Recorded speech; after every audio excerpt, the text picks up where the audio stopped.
Hello friends, welcome to খেল দুনিয়া। আগামী 8 তারিখ নর্থ ইস্ট ইউনাইটেডের বিরুদ্ধে গুরুত্বপূর্ণ ম্যাচে নামবে মোহনবাগান। সেই ম্যাচে নামার আগে মোহনবাগান ডিফেন্স নিয়ে বড়ই চিন্তা কোচ মলিনার, কারণ তোমরা জানো যে মোহনবাগানের দুজন গুরুত্বপূর্ণ প্লেয়ার সুভাশিস বোস এবং অ্যালবার্টো রড্রিগেজ তারা হলুদ কার্ড দেখার জন্য মাঠের বাইরে থাকবে।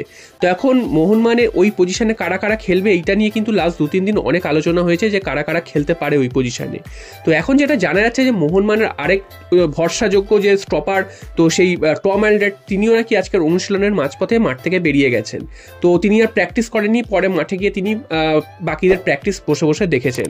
তো এখানেই প্রশ্ন আসছে যে একে তো দুজন প্লেয়ার ডিফেন্সের গুরুত্বপূর্ণ প্লেয়ার নেই, তারপর টম অ্যালডার্টের হঠাৎ করে কি হলো, তিনি হঠাৎ করে কেন অনুশীলনের মাঝখানে উঠে গেলেন, তিনি পরে অন্য প্লেয়ারদের খেলা দেখলেন, সেটাই কিন্তু বোঝা যাচ্ছে না। তবে এখনো অবধি অফিসিয়ালি কিছু জানা যায়নি, তবে যেটা মনে করা হচ্ছে তার হয়তো হালকা কোনো চোট লেগে থাকতে পারে, যার জন্য হয়তো কোচ তাকে বিশ্রাম নিতে বলেছেন।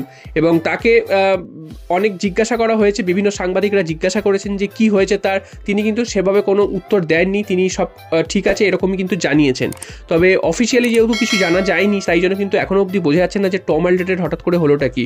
তবে কিছু একটা সমস্যা হয়েছে সেটা তো বোঝাই যাচ্ছে, কারণ অনুশীলন চলছে, হঠাৎ করে তিনি উঠে গেলেন এবং তারপর কিন্তু বাকিরা অনুশীলন যেমন করছেন তারা করলেন, তিনি পরে গিয়ে তাদের অনুশীলন দেখলেন। এখানে কিন্তু বোঝা যাচ্ছে যে টম অ্যালডার্টের একটা কোনো সমস্যা হয়েছে। তবে আশা করা যায় সেই সমস্যা হয়তো খুব বড় নয়, তিনি হয়তো আগামীকালই হয়তো আবার প্র্যাকটিস করবেন বাকিদের সাথে, সেটা কিন্তু আশা করা যায়। যদি সেটা না হয়, যদি কোনো সমস্যা হয়ে থাকে, সেক্ষেত্রে কিন্তু মোহনবাগান বড় বিপদে পড়ে যাবে, কারণ একে তো দুজন গুরুত্বপূর্ণ প্লেয়ার নেই, অ্যালবার্টো রড্রিগেজের মতন বিদেশি যিনি স্টপারে খেলছিলেন, এছাড়াও কিন্তু সুভাশিস বোস লেফট ব্যাকে, তো এরকম দুজন প্লেয়ার নেই। তারপর টম অ্যালডার্ট, তিনিও কিন্তু দুর্দান্ত ফুটবল খেলছিলেন, তিনিও যদি কোনো কারণে না খেলতে পারেন, সেক্ষেত্রে মোহনবাগান ডিফেন্স কিন্তু একদম ফাঁকা হয়ে যাবে এবং কোনো সেই পজিশনে যে কোনো প্লেয়ার এসে খেলবে সেরকম কিন্তু কোনো প্লেয়ারও তৈরি করে নি মলিনা, এবং রিজার্ভ বেঞ্চও যে সেই রকম কোনো ভরসাযোগ্য প্লেয়ার সেরকম কিন্তু নেই। দীপেন্দু রয়েছে, তবে দীপেন্দুর পক্ষে সেই চাপটা নেওয়া কিন্তু সম্ভব হচ্ছে না।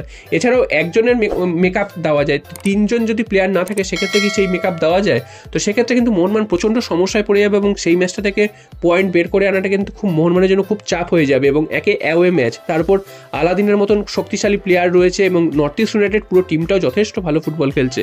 তো দেখা যাক এই জায়গাটা মোকাবিলা মোহনবাগান কীভাবে করে এবং টম অ্যালডার্টের কী নিউজ পরবর্তীতে আসে সেটা পেলেও কিন্তু তোমাদের অবশ্যই জানাবো। তবে আজকে কিন্তু টম অ্যালডার্ট নিয়ে এই নিউজটা উঠে এসছে এবং মোহনবাগান ডিফেন্সের একই অবস্থা, তারপর টম অ্যালডার্ট নিয়ে যদি এরকম একটা নিউজ উঠে আসে, সেক্ষেত্রে কিন্তু মোহনবাগান সমর্থকদের একটা আশঙ্কা তৈরি হওয়ার স্বাভাবিক। তো দেখা যাক শেষ পর্যন্ত টম অ্যালডার্ট খেলতে পারেন কি না, বা আগামী আপডেট কি আসে টম অ্যালডার্টকে নিয়ে, সেটা কিন্তু তোমাদের অবশ্যই জানাবো।